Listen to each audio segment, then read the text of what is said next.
Welcome to this edition of the Market Share. I'm Paul Gifford, Chief Investment Officer for Source Bank. Joining me is Eric Clapsaddle, our Senior Fixed Income Portfolio Manager.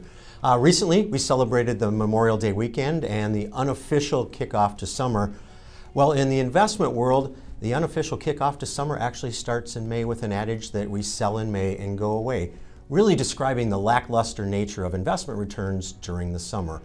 Now, the last couple years have been anything but lackluster in the summer. In the summer of 2020, we had the pandemic. In 2021, we were trying to come out of that. And in 2022, we're dealing with high inflation and a Federal Reserve that's going to raise interest rates dramatically over the coming months. So, Eric, how should we think about the consumer who this summer for the first time can really get out and spend money? Should we think about them and what they're dealing with inflation? Right. Absolutely. Well, the consumer and the economy are in a bit of a conundrum right now.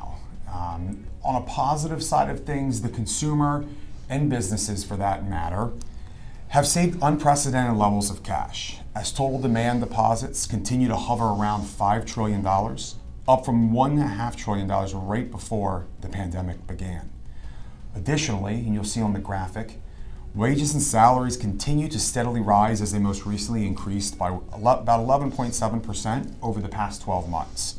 Though the overall number was much lower at 2.6% due to government social benefits continuing to decline post-fiscal stimulus. A few early signs we've seen of a pullback are the U.S. savings rate dropping to its lowest level since September of 2008, though not too alarming simply because of all the cash on the sidelines.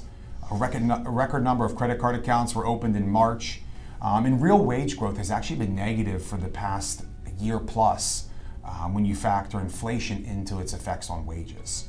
We do believe, though, at the net that wage growth and the unprecedented levels of cash that are on the sideline will outweigh the negatives, and consumption will continue to be robust through the end of the year. Well, modestly positive at the end of the day for the consumer. Obviously, while the consumers are trying to do this balancing act between their spending and their desire to spend, investors are also doing a bit of a balancing act. And really what that has to do with is the economic outlook. If you look on Google and the number of searches for the word recession spiked in May, and in fact the equity markets were down 7 weeks in a row from mid-April to late May. So obviously some challenges for investors. How should we think about economic activity and what investors are going to face, not only for the summer but the rest of the year? Yeah, well, economically it's a bit of a mixed bag right now. But what takes precedent is the Federal Reserve and what they're going to do for the remaining part of the year. They will likely, we're almost guaranteed that they will raise 0.5% mid-June and additionally another 0.5% in July. It's what they'll do the remaining part of the year. We watch what they say closely. We watch all the underlying economic data very closely to kind of determine where we think that rate will move for the remaining part of the year. And you can see on the graphic here that the market has anticipated this, and that's why interest rates have dislocated from where the Fed is.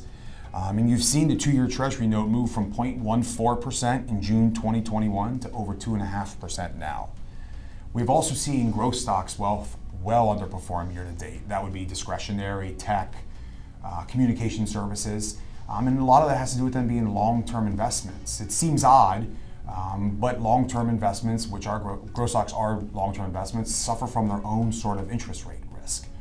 The two other major parts of the economy right now would be the labor markets. And we've spoken about this for months, over a year probably, and that they're good. They're probably almost too good. 2 months ago, job openings almost reached 12 million in the United States, which is a better thing than a weak labor market. But we expect that to sort of work itself out as rates rise, the economy slows down ever so slightly. But the bigger issue is inflation and where that's headed. We are watching the month-over-month numbers closely, whether it be consumer price index or whatever the Fed's looking at. We're watching that closely. Today it's being driven largely by energy and food. Those are two very important things, despite what the Federal Reserve has told us for years. They have rippling effects to the economy and how consumers spend their money. But when we think about it again, big picture, how will the consumer fare for the remaining part of the year?